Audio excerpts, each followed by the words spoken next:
Hello and welcome back to Rock School. No, we haven't lost Alistair and reverted to a three-piece. We were just trying to demonstrate the fact that synthesizers are no longer the exclusive property of keyboard players. Because of the advent of digital technology and MIDI, we can all have a go. So in that first piece, I was playing a bass line off the electronic pads, Henry was playing a bass guitar synthesizer, and Deirdre, I think, was probably playing Mozart on a guitar synthesizer. Now, it wasn't until the mid-1970s that the first guitar synthesizers began to emerge, and even then there were still problems. Guitarists obviously wanted polyphonic synthesis so they could play chords, and most of the earlier models were monophonic. There also was a stumbling block around the design and playability of the guitar as compared to a keyboard. The keys on a standard synth are really little more than switches, so creating a note is a pretty straightforward process.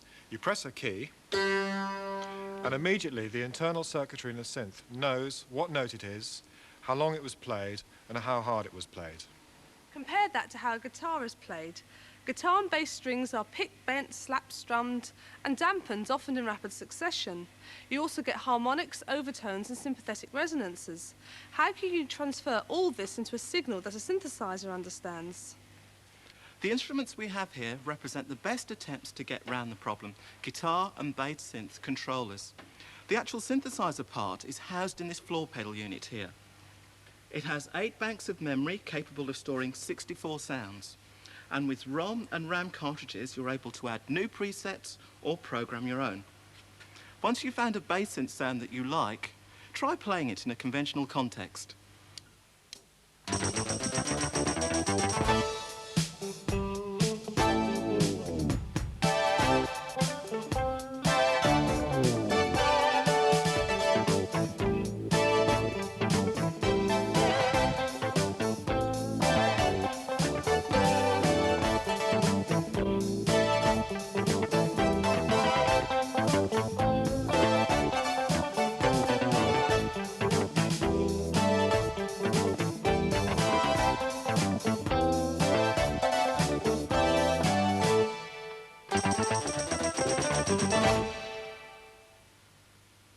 By connecting to other synthesizers via MIDI, I'm able to access the sounds of this synth here, and also this synth module.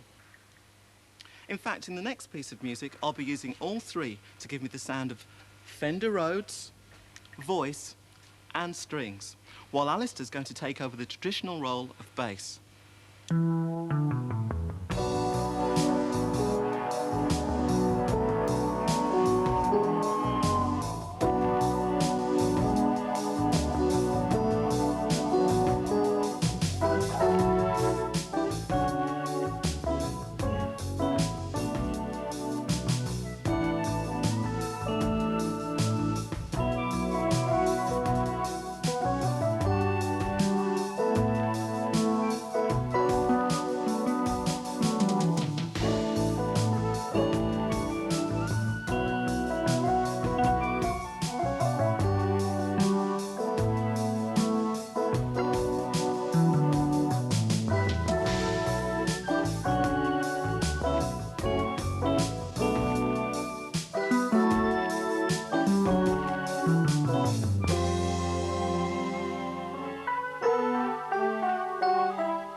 Don't expect to pick up one of these instruments and straight away start playing All Along the Watchtower with an orchestra patch.